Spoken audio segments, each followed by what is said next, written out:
السلام علیکم میرے پیارے ناظرین، آپ دیکھ رہے ہیں کے M B T V international.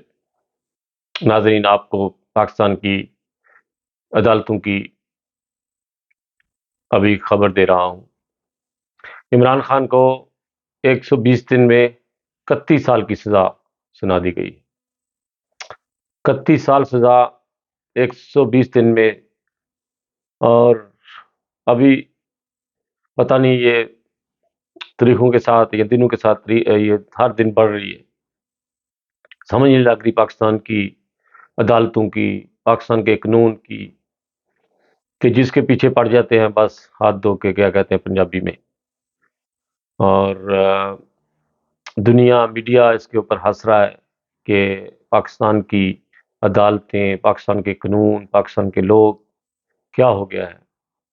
کسی فرقے کے پیچھے پڑتے ہیں تو ہاتھ دھو کے پڑ جاتے ہیں، کسی ایک آدمی کے پیچھے پڑتے ہیں تو ہاتھ دھو کے پڑ جاتے ہیں۔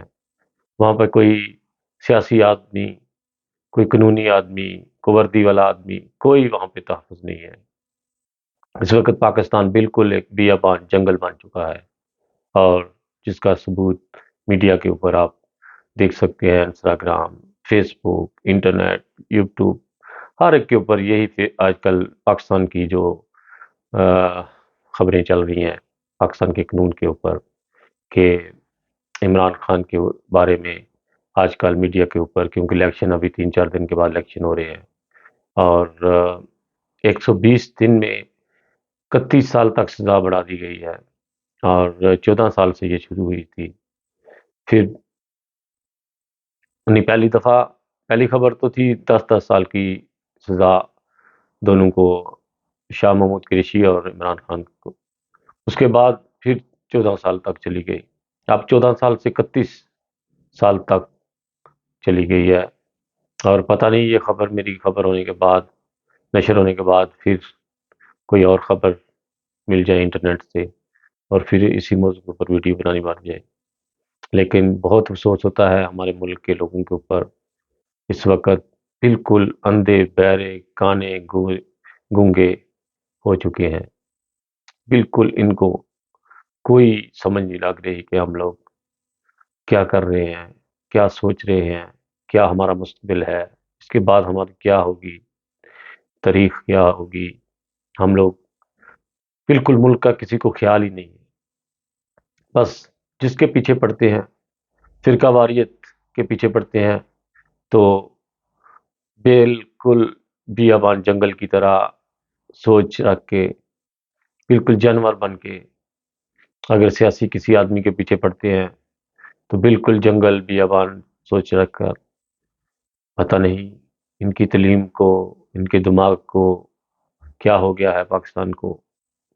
بالکل اس وقت کوئی سمجھ نہیں لگ رہی پاکستان کی۔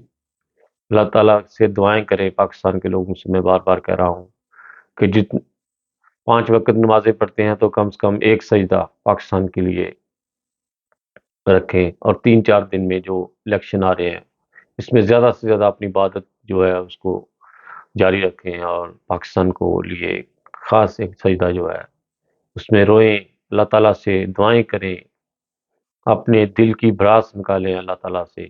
ایسے سمجھیں جیسے آپ ایک انسان سے باتیں کر رہے ہیں، لیکن آپ کی سوچ اس ٹائم خدا کے سامنے ہو، آپ کا دماغ اس ٹائم سجدے میں ہو کہ میں نماز پڑھ رہا ہوں۔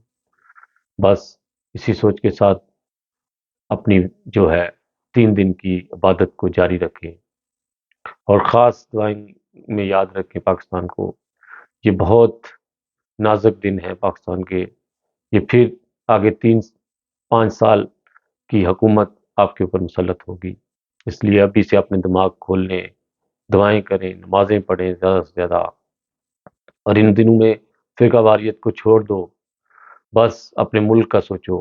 اس وقت ہمارا ملک، یہ دنیا جو ہے وہ عالمی جنگ میں پھنس رہی ہے، اور اس سے نکالنے کے لیے صرف دعائیں اس وقت کام آ سکتی ہیں۔ زیادہ سے دعائیں کریں اپنے ملک کے لیے، اپنی قوم کے لیے، اپنی نسلوں کے لیے، نسلوں کو سنوارنے کے لیے، اور اپنے مذہب اسلام کے لیے زیادہ سے زیادہ دعائیں کریں، اور نمازیں پڑھنی شروع کر دیں۔ آج سے پاکستانی لوگوں، نمازیں پڑھو اور دعائیں کرو، فالتو وقت ضائع مت کرو، اور زیادہ سے زیادہ دعائیں کرو ملک کے لیے.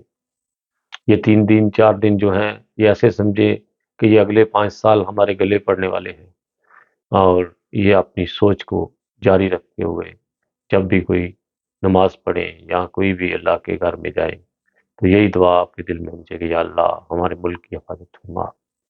اسی کے ساتھ ہی خالد بٹی کو اجازت دیجیے گا، اور ہمارے ملک کے جو حکمران ہیں، جج ہیں، ان کو سوچ دے، عقل دے. اور زیادہ سے زیادہ میں لوگوں سے ریکویسٹ کرتا ہوں کہ جو بھی میری ویڈیو دیکھے لائک کا بٹن ضرور دبایا کرے، اور دوسرا کمنٹس جو کرے کمنٹ سال اس میں World War III اسٹاپ جو ہے اس کو ضرور شیئر کیا کرے ویڈیو میں. اللہ آپ کا بھلا کرے. اسی کے ساتھ ہی خالد بٹی کو اجازت دیجیے گا. انسانیت زندہ باد.